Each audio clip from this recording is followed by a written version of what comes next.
าฮอดตากรุงแล้วก็วันนี้คือตักไปกับหาพื้นหารัวไปเห็นเมนเสื้อข้าวอยู่วัดคำขาเลยนี่คือเป็นพื้นที่ป่าสนดป่ากลุ่มป่าสนดของนายกันหาญาติของยายตื้อเนี่ยเดี๋ยวไปเห็นเมนเสื้อข้าวอยู่วัดคำขาเลย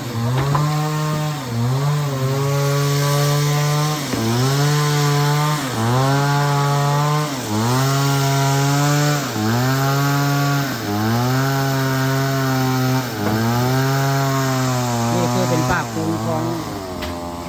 นายกันหานายสงกาอยู่บ้านโคกศาสตร์ตำบลนาจารหรือว่าหนองแวงของยายส่วนนะหนองแวงพื้นที่ของยายส่วนบ้านโคกศาสตร์ตำบลนาจารอำเภอตะงอยได้ตอนนี้มาฮอดแล้วหน่อยฮอดแล้วก็หาปืนนะหาปืนไปเฮ็ดเมนชั่วคราวอยู่ป่าซ่าวัดขาคนก็ช่วยกันในการนี้ก็ไปหาพื้นประเภทเมนชั่วคราวงานดำของยายตู้นี่คือเป็นที่ของนายกันหาเลยที่ว่านายสงกาเป็นลูกของยายส่วนยายส่วนเป็นญาติของยายตู้นะญาติของ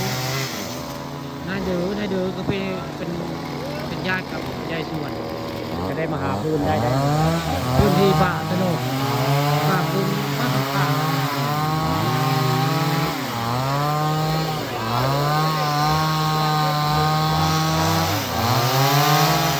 ที่พิธีกรรมการหาพื้นไปเรียนชั่วคราวอยู่ป่าคำข้าจังหวัดตากป่ากรุงพันหน้าได้แถวนี้ได้กรุงได้บ้านพวกตาได้กรุงหลายได้บ้านพื้นที่นี่ก็เป็นญาติของควานคำนี่แหละป่ากรุงบ้านพวกตา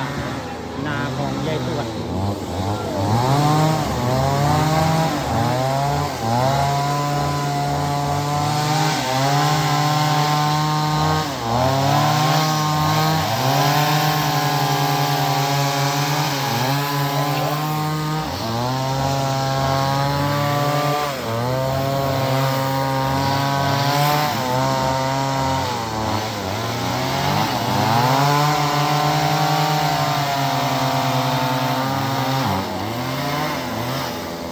มันยังไม่มีเมนพี่น้องเมนบ้านขายังไม่มีก็เลย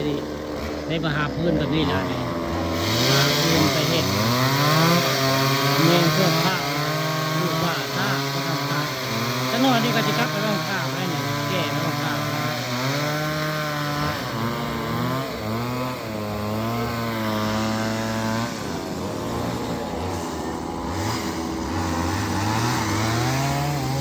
ป่ากรุงโมนี่ลายเด้